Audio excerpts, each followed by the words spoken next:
It's all over. We've explored the world and are now back where we started, in Dupont Circle. In this video, we unpack the events of the day in the shadow of an abandoned volunteer booth. We will take a close look at the souvenir passport that I scored at the Mauritania embassy, and I will also give you tips and thoughts about how to go about it all if you decide to take part in person in the future. The rum punch from the Barbados embassy is beginning to kick in. Let's get started before it's too late. Okay guys, so I'm back at Dupont Circle and the event is over, and I want to show you just a couple last things here. This was a tent for the volunteers, so they were all up in here before, now they're gone, so we can get up close to it. But they have a big kind of model of the inside of a passport, and it looks pretty cool. So you've got up here these kind of digital punches in the pages at the top. Events DC is the organization that runs this. But down below, you've got all these different stamps. So of course that one says Passport DC, which is the event itself. But down here we see Cameroon, Mexico, and they even have dates on there. This says July 7th, 2023. And then Australia, looks like 2012. Tokyo, Japan, China, Cape Town, South Africa. And this is New York City. I guess this person wasn't American if their passport was stamped. Dominican Republic down here. So it's all pretty cool. And then you've got these classic airplanes on top of classic luggage. There's one on either side. And they even have the pages numbered. Page 8, page 9. A cool touch with a lot of detail over there. And over here, I want to show you the passport I picked up. So as I said in the very beginning, I did not want to wait on that long line to get one of these passports. I was hoping that I would just kind of find one on the street or get one somehow randomly. And it just so happened that the Mauritania embassy had four empty ones, which I was surprised to see because I actually volunteered for this a few years ago. I volunteered at the Tunisia embassy, and I know from volunteering for this event that they do not generally, at least back then they don't give these passports at the embassies themselves. You had to go to this information booth here in Dupont Circle, which is why there was such a long line here. I mean, if you could just get it at any embassy, you would just go to these embassies and get it. So I doubt, I'm pretty sure the policy hasn't changed. But somehow the Mauritania embassy was really kind of out of the way, and they just had these 4 laying around. So when I got my free plate of chicken and rice, I saw these passports there and I was like, hey, could I get one of those? And so she gave me one, and she even stamped it with the Mauritania stamp. And it's the only stamp I have in it because I just kind of don't care about getting these stamps in this. I'm not that interested in actually doing it. I do want to show it to you. I think it's a cool concept in general, but for me, it's just not something I want to do at each place.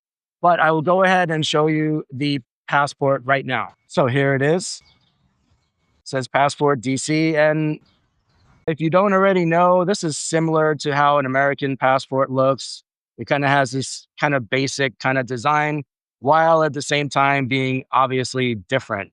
And this one is a bit bigger as well. It's a bit larger. And then we have the first page here, and it's got this big rectangle in the middle. And I think that's meant to kind of signify where they put your photograph, I guess. And then down at the bottom, it says name, address, signature, date, just kind of like a real passport. And the bottom line says, this passport allows the bearer to experience the culture, art, and history of the world, all without leaving DC. And there's an exclamation mark there. But anyway, I'll show you the inside, and then there's the main page, Passport DC up front. And then on the bottom, it says, each may journey across the globe without ever leaving the city, kind of telling you what you can do with this passport. And then you have the actual pages, and you get your stamps here. And this is the Mauritania stamp, my one and only stamp. And then you have all these other blank pages. Yeah, and then the end is just some more information about events DC. And that's it. It's just kind of like a cool thing. And a lot of people get really excited about it. Like they love these passports. Like you saw how long that line was this morning. Just it was just to get these. And they make a point to go to the volunteers at the desks of these embassies and make sure it gets stamped. And yeah, so anyway, that's what's going on with passports. I have to apologize for talking so much about the lines. Like I know I am aware that I did that. I'd show up in front of an embassy and I'd be like, yeah, the line's really long at this one. Look at that line. It stretches around the block. This line, that line. I know I did that, but at the same time, that's kind of like how it is at this event. If you ever plan on coming to this event in the future, again, it's only one day a year in May, the Around the World Embassy Tour, and it's extremely popular. That year that I volunteered, it was like one of the worst days weather-wise. It was just pouring rain the whole day, and it was still just as busy. It did not matter. People really, really, really love this event, and they will come out literally rain or shine for it.